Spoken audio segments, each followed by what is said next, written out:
Bismillahirrahmanirrahim. Bismillahirrahmanirrahim. Assalamualaikum warahmatullahi wabarakatuh.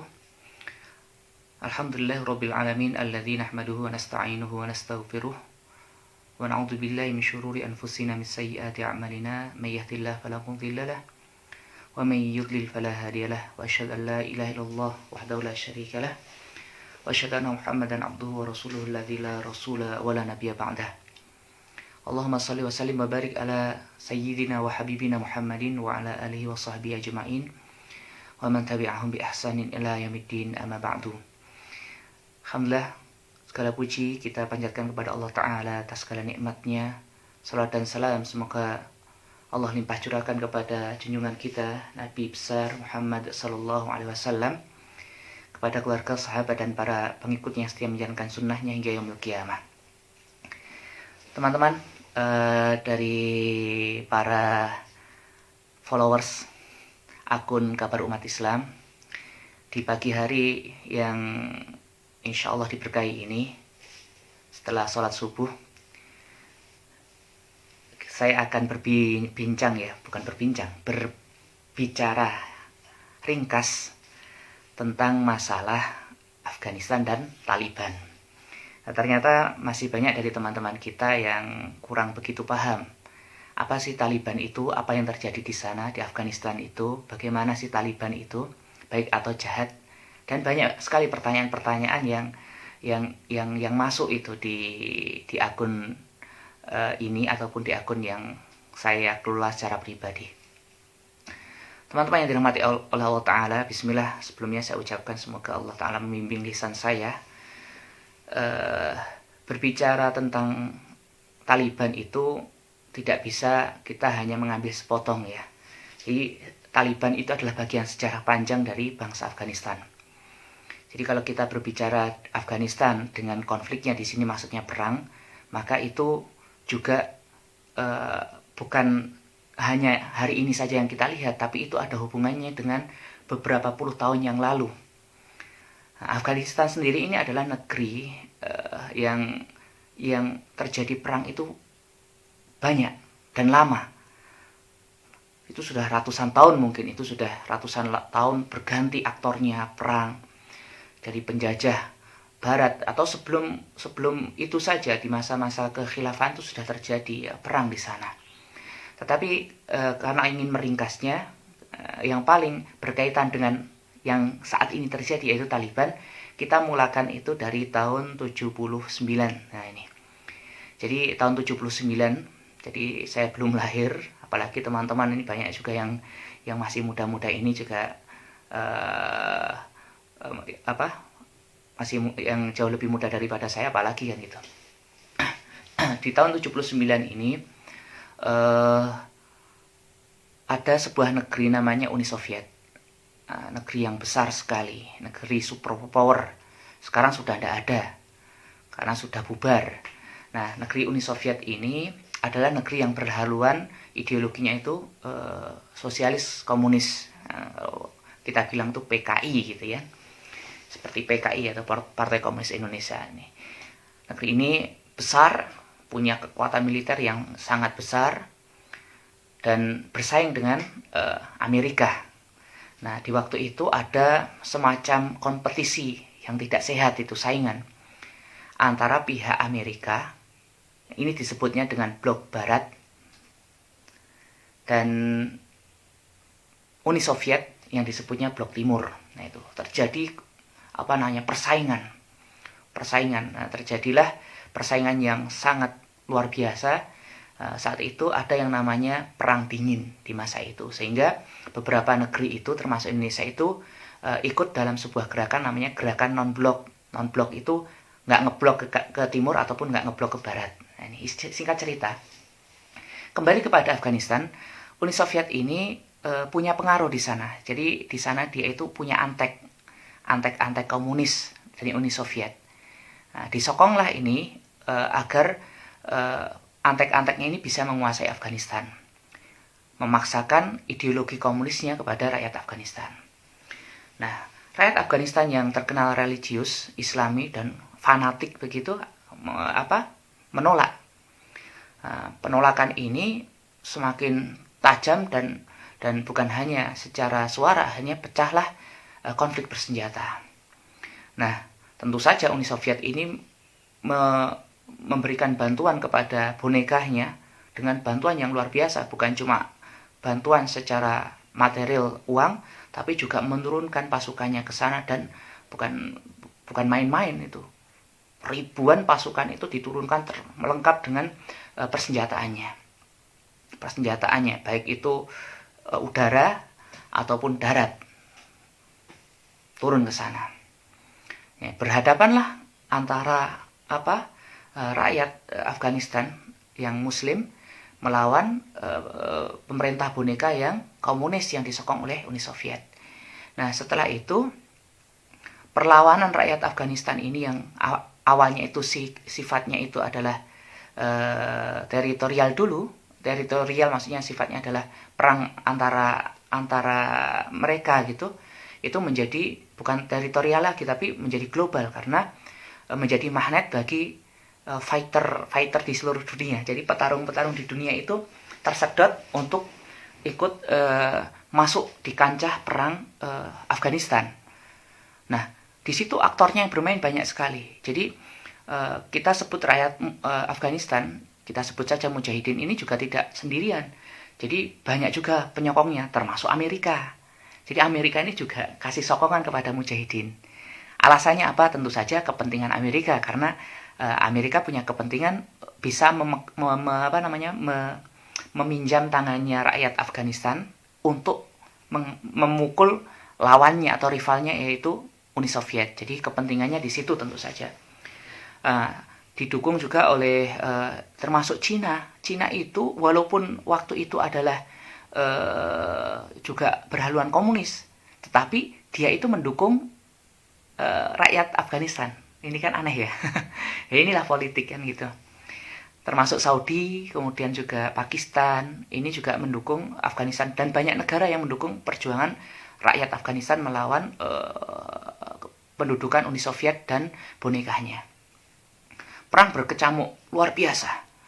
Nah, tadi saya sampaikan perang yang sifatnya itu teritorial kemudian menjadi sebuah perang yang sifatnya global.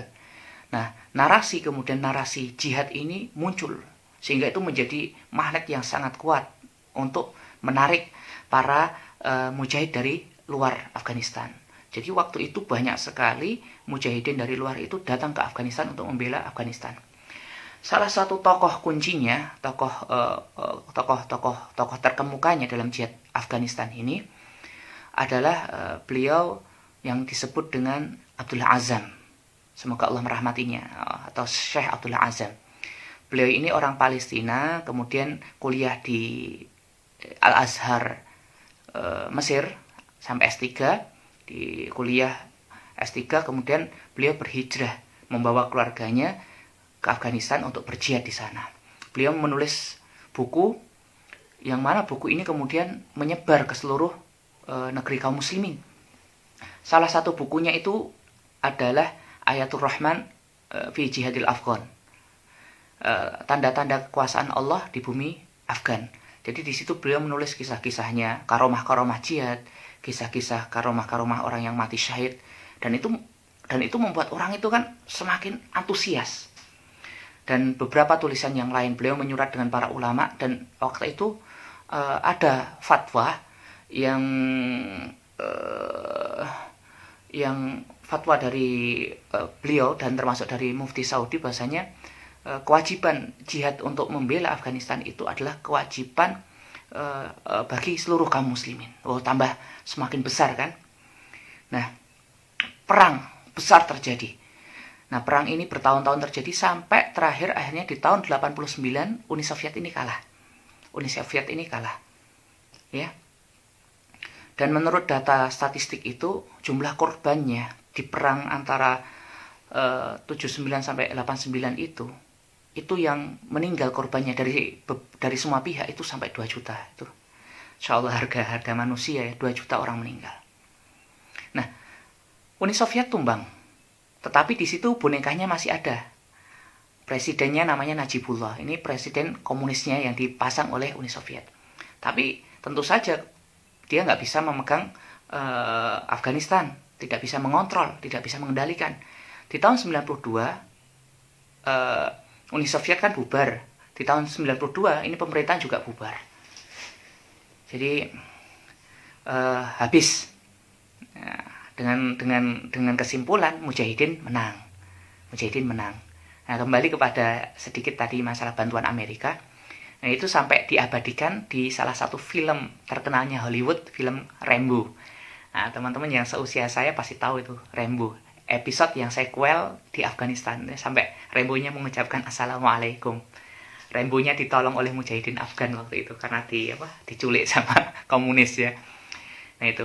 Jadi ada hubungan di sini. Kita tidak menganalisa terlalu dalam ada apa, yang jelas mereka ada kepentingan gitu. Keterlibatan orang-orang kafir ini tidak bisa juga dimanai dengan positif. Pasti ada udang di balik batu kan gitu. 92 Najibullah rezimnya ini rontok, kalah. Nah, akhirnya tetapi sayangnya tidak ada pengganti. Tidak ada pengganti yang bisa juga mengendalikan Afghanistan. Terjadi clash, perang saudara. Jadi Mujahidin ini ternyata pimpinannya itu punya ambisi masing-masing. Mujahidin kok punya ambisi ya? Namanya manusia kan. Mereka berambisi untuk berkuasa. Karena tidak mencapai titik temu, tidak ada kepemimpinan tunggal, berantem bunuh-bunuhan antara kelompok satu dengan kelompok dua. Kelompok yang lain berantem, bunuh-bunuhan. Kondisi negara Afghanistan betul-betul tidak stabil, chaos. Pemerintahan tidak jelas, kondisi keamanan labil. Akhirnya kejahatan merajalela. Kejahatan luar biasa, tingkat kriminalitas itu naik luar biasa. Pembunuhan, perampokan, pencurian, candu opium luar biasa. Pemerkosaan, Masya Allah, tidak terbayangkan. Negeri yang sangat tidak layak huni. Ya. Nah, terus terjadi ini kondisi 99 dari Uni Soviet itu jatuh, 92 itu pemerintahan komunis jatuh. Kemudian di tahun 94 ini kita lompat sedikit di Kandahar, wilayah Kandahar itu. Nah, disitulah terbit sebuah gerakan yang kita sebut dengan gerakan Taliban. Nah, di Kandahar ini ada seorang guru agama namanya mullah. Mullah itu kiai. Sebutannya kalau di sana mullah atau mullah. Mullah ya, kiai ajengan gitu. Mullah Muhammad Umar. Beliau ini adalah seorang kiai, ustadz, guru ngaji di situ. Di tahun itu beliau itu mengalami kebimbangan, mengalami kerisauan di dalam hatinya melihat kondisi negerinya. Nah, puncaknya di tahun 94 itu, jadi beliau ini ya seperti guru ngaji biasa ya, ngajar Quran, ngajar hadis, ngajar akidah. Nah, waktu itu ada pemerkosaan perempuan, penangkapan 2 orang perempuan. Nah, terkisahkan di situ. Perempuan ini ditangkap, kemudian sama kelompok penjahat gitu. Akhirnya beliau ini kan dengar, udah nggak tahan. Akhirnya beliau menggerakkan santri-santrinya, sahabat-sahabat dan santrinya terkumpul kurang lebih 30 orang. Akhirnya beliau menyerbu ini wilayah yang dikuasai penjahat itu dan membebaskan 2 perempuan ini. Nah, gerakan awal mulai itu dari sini. Namanya gerakan Hizbah lah kalau kita sebut itu. Gerakan Amar Ma'ruf Nahi Mungkar. Dari sinilah bermula di tahun 94. Nah, kemudian karena perlakuan beliau ini, itu di mana beliau itu menyerbu kelompok penjahat ini, beliau menjadi DPO. Akhirnya beliau melarikan diri, menyelamatkan dirinya awal-awal itu. Setelah itu beliau memupuk kekuatan, ya. Beliau ini kemudian mengkader murid-muridnya di tempat pelarian juga itu pengkaderan tetap berjalan. Gerakan Taliban ini jadi gerakan kecil ya, dari gerakan surau, gerakan langgar, gerakan musola. Kemudian karena beliau sudah tidak tahan, beliau membuat gerakan Hizbah, kemudian mengumpulkan massa. Di tahun 96, beliau mendapatkan massa yang sangat besar. Jadi meraih simpati masyarakat. Masyarakat melihat Maulana atau Mullah Muhammad Umar dengan gerakan Talibannya adalah sebagai seperti superhero, pahlawan bagi mereka. Karena apa? Kelompoknya Mullah Muhammad Umar ini dikenal masyarakat kelompok yang baik, santri. Tidak suka jahat ya, tidak merampas, tidak mencuri, tidak membunuh. Bahkan mendukung masyarakat, ya, membela masyarakat, mendapatkan simpati yang sangat besar. Di tahun 96, akhirnya Maulana Mullah Muhammad Umar mendeklarasikan dari gerakan Taliban ini menjadi sebuah negara, yaitu yang disebut Imarah Islamiyah Afghanistan. Banyak dari orang-orang kemudian memberikan baiat atau sumpah setia untuk membela Mullah Muhammad Umar ini. Nah, ini sejarahnya. Taliban itu dari bahasa Pashtun, bahasanya orang-orang Afghanistan. Taliban, serapan daripada bahasa Arab tolaba yatlubu, ya, yaitu menuntut ilmu. Talib, penuntut ilmu, santri, yaitu 96. Akhirnya berdirilah ini Imarah ini. Beliau membuat kepemimpinan tunggal. Akhirnya apa? Meminta kepada kelompok-kelompok yang sebelumnya ada untuk ikut berbaiat. Diserbulah itu akhirnya kelompok-kelompok ini. Sebagian ada yang dengan baik-baik menyerahkan diri, dalam artian memberikan kesetiaan, ada yang memang harus diperangi. Beliau semakin eksis. Kelompok Imarah ini semakin eksis. 96, 97. Nah, kelompok Taliban ini adalah kelompok Sunni, Ahlus Sunnah. Jadi mereka ini adalah Ahlus Sunnah, bermadzhab Hanafi, dan mereka juga bertarekat Deobandi. Dan mereka punya manhaj Maturidi. Maturidi itu kurang lebih seperti dekat dengan Asy'ariyah, seperti orang Indonesia ini.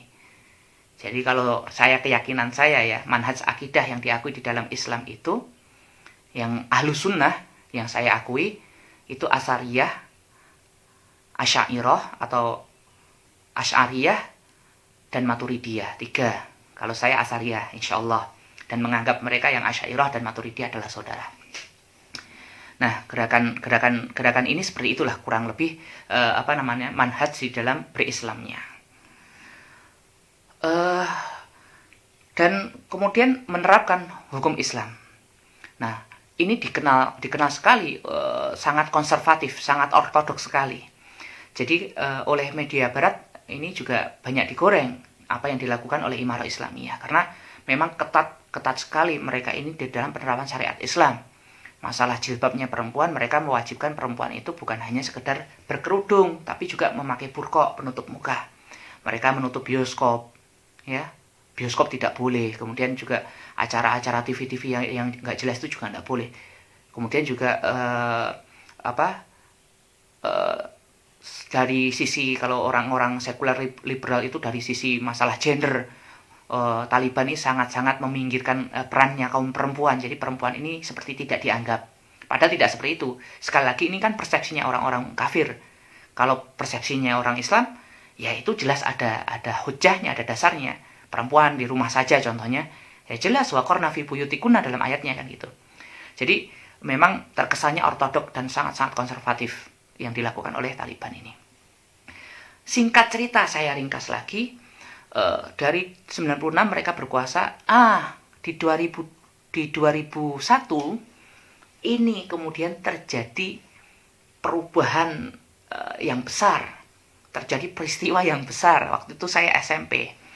Di tahun 2001, tepatnya di 11 September, kalau orang mengatakan September kelabu, terjadi serangan pesawat di menara WTC, World Trade Center ya, di Amerika.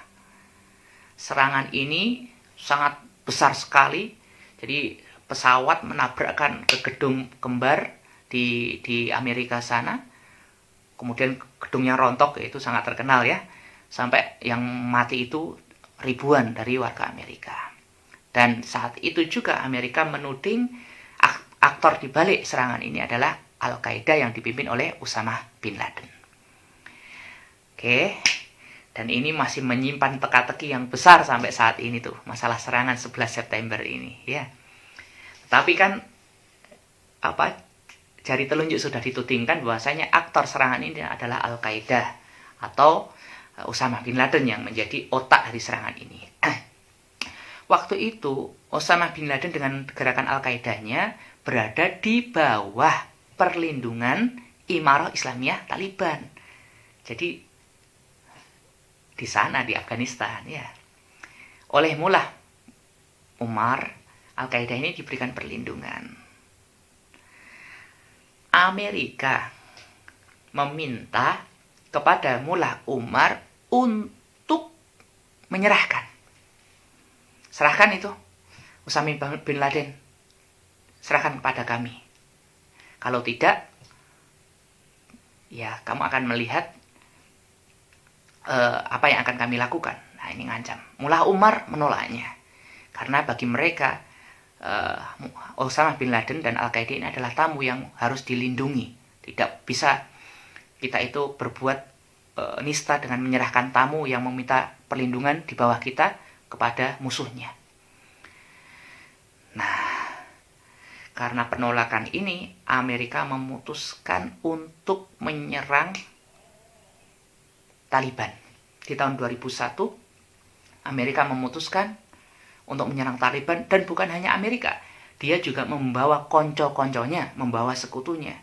Puluhan negara bergabung dalam operasi ini, termasuk dari Pakta Pertahanan Atlantik Utara, yaitu NATO. Ya, bisa dibayangkan Amerika yang saat itu betul-betul sudah merajai dunia, ya, dalam hal ini menjadi imperiumnya dunia, tidak ada saingan. Uni Soviet sudah runtuh. Cina waktu itu masih merangkak Cina. Jadi betul-betul kekuatan tunggal waktu itu. Nah, itu saja nggak cukup, dia bawa konco-konconya itu. Terjadi serangan yang luar biasa, membombardir wilayah Afghanistan. Kalah Taliban. Taliban kalah. Berat, nggak kuat. Sampai waktu itu George W. Bush ancamannya sudah luar biasa. Kita habisi. Bahkan bukan hanya kepada hanya Afghanistan. Bahkan waktu itu ancamannya George Bush saya ingat sekali. Dia itu memberikan sebuah statement. Waktu ini kan perang yang dibawa narasi perang melawan teroris. Nah, dia mengatakan bersama kami atau bersama lawan kami. Kau milih stick atau milih carrot. Kamu pilih tongkat atau pilih wortel. Kalau pilih wortel ya sama kami. Kalau pilih tongkat, kami akan gebuk dengan tongkat kami. Narasi perang melawan teroris. Perang dimulai, perang besar. Taliban kalah. Bahkan Mullah Umar sendiri dalam perang itu, perang yang panjang itu pun gugur. Kemudian penggantinya juga gugur. Taliban kemudian eksodus dari kota-kota besar di wilayah Afghanistan. Mereka ke gunung-gunung, mereka ke hutan-hutan, mereka ke pinggiran-pinggiran, mereka ke bukit-bukit. Tapi mereka tetap bertahan, melakukan serangan gerilya, menyergap, dan seterusnya. Perang terjadi. Dan mereka tetap melakukan pembinaan-pembinaan kepada masyarakat. Jadi tidak kehilangan kepercayaan dari masyarakat atau pendukungnya. Taliban ini kehilangan wilayah tapi tidak kehilangan kekuasaannya di hati masyarakatnya. Sehingga mereka bertahan. 2001. Nah, sampai di 2021, perang yang sangat panjang 20 tahun ini, kemudian terjadi pergeseran George Bush ke Obama ke Trump ke Biden ini ya. Nah, akhirnya di masanya Biden inilah dia melakukan kebijakan untuk menarik kekuatan Amerika, termasuk sekutu-sekutunya di Afghanistan, karena udah tidak kuat. Nah, pemerintah Amerika ini memasang pemerintah lain. Pemerintahnya sebenarnya bahasanya itu pemerintahan Islami, tetapi pemerintahan Islaminya nggak Islam beneran. Makanya kenapa terjadi, kalau teman-teman melihat loh, itu kan kalau lihat itu kan sebenarnya Afghanistan itu pemerintahnya juga katanya Islami. Tetapi kenapa kok berantem dengan Taliban yang juga ingin menegakkan syariat Islam? Karena Islam yang dibawa oleh pemerintah yang si Ghani ini, Ashraf Ghani ini, atau sebelum-sebelumnya termasuk Hamid Karzai ini, itu pemerintahan boneka, pemerintahan yang dimaui oleh pihak Barat, pemerintahan yang diinginkan atau disetting oleh pihak Barat. Jadi bukan karena Islamnya itu tidak. Islam itu cuma embel-embel saja, makanya nggak akan ketemu dengan Taliban yang ingin menerapkan hukum Islam dan pemerintahan Islam yang total. Nggak akan ketemu. Makanya perang terus ya. Nah, dan pemerintahan yang ditaruh oleh Amerika ini pemerintahan yang sangat-sangat labil, pemerintah yang sangat tidak mapan, korupsi yang luar biasa, ya, korupsi di dalamnya luar biasa, pemerintah yang dibenci oleh masyarakat.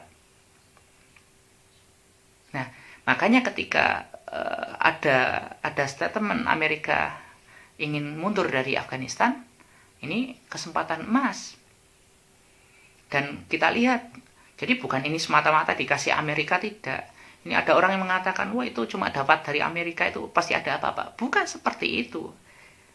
Teman-teman bisa dilogikan kan nggak? Setelah perang, setelah 20 tahun, tiba-tiba kita membuat kesimpulan itu karena ada kong kali kong dengan Amerika. Naudzubillah min dzalik. Tidak, ini hasil perjuangan yang lama.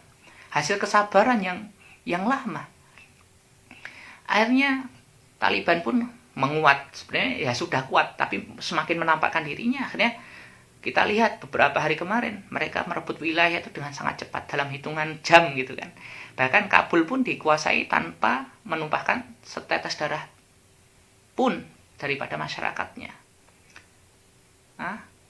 Dikuasai dengan damai. Ini kurang lebih cerita ringkasnya. Ini sangat ringkas sekali ya, sejarahnya Taliban. Kalau Taliban baik atau buruk, ya kalau secara umum ya baik. Tapi kalau secara perorangan ada yang jelek apa ada yang nakal gitu bahasanya, ya ada. Namanya manusia banyak gitu, nggak mungkin semuanya baik. Tapi secara umum Taliban baik apa enggak? Ya baik, baik, masya Allah.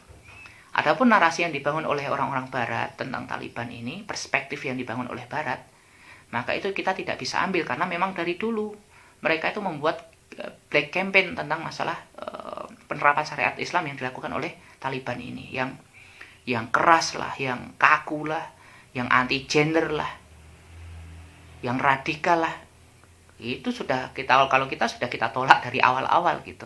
Karena perspektif yang dibangun itu memang berbeda, titik tolaknya juga sudah berbeda. Mereka dibangun dari kedengkian dan kebencian kepada kaum muslimin. Qad badatil baghdha'u min afwahihim wa ma tukhfi suduruhum akbar. Setelah nampak nyata kebencian dari mulut-mulut orang kafir itu, dan apa yang disembunyikan di hati mereka itu jauh lebih besar. Teman-teman yang dirahmati oleh Allah Ta'ala, itu ya sejarahnya. Dan sekarang kita lihat chaos di Kabul gitu juga, karena banyak pengkhianatnya mau kabur itu. Ya, ini adalah ujian berikutnya bagi para pejuang Taliban, bagaimana setelah merebut wilayah itu mereka bisa membangun negerinya. Dan sekali lagi teman-teman, world view atau membangun kerangka berpikir ini ya, cara pandang kita untuk dalam masalah seperti Taliban ini saja, kita juga harus dari titik tolak yang benar, dari titik tolak yang benar dengan cara pandang yang benar, dengan cara pandang yang Islami. Tidak boleh kita mengambil kemudian sumber-sumber dari cara pandangnya orang-orang kafir yang memang mereka itu benci kepada Islam dan kaum muslimin. Baik, demikian teman-teman ulasan dari saya. Mudah-mudahan Allah Ta'ala senantiasa menjaga kita semua, dan terus kita doakan saudara-saudara kita yang berjuang di jalan Allah agar Allah membimbing mereka, termasuk kita ini juga diberikan kesempatan oleh Allah Ta'ala untuk bisa memperjuangkan agama Allah semampu kita dengan apa yang kita bisa di bidang apapun. Kalau teman-teman lihat Taliban, harusnya di sini juga ada ghibthah. Ghibthah itu iri, tapi iri yang dipuji di dalam Islam. Nah, ghibthah itu adalah sifat iri tapi yang dipuji di dalam Islam. Jadi gini, ya Allah, mereka bisa memperjuangkan agamamu dengan sedemikian rupa, dengan sebaik-baiknya. Saya juga ingin seperti mereka, ya Allah. Itu ghibthah. Ya. Jadi kita ada rasa iri yang terpuji untuk mereka. Baik teman-teman, mudah-mudahan clear ya. Barakallahu fikum. Terima kasih ya bagi teman-teman yang sudah bergabung dan yang mengucapkan salam. Waalaikumsalam warahmatullahi wabarakatuh dan wafikum barakallah. Oke, ada referensi buku tentang Taliban. Ada sebenarnya buku yang dikarang seorang jurnalis senior Al Jazeera, Dr. Muafak Zaidan. Cuma ini buku baru sekali dan belum diterjemahkan, tentu saja edisi Arab gitu. Itu yang termasuk buku yang paling lengkap membahas tentang masalah Taliban ini. Oke, barakallahu fikum. Assalamualaikum warahmatullahi wabarakatuh. Merdeka ya, 17 Agustus ya, merdeka Mas. Oke, jangan lupa besok puasa sunnah Asyura ya teman-teman ya.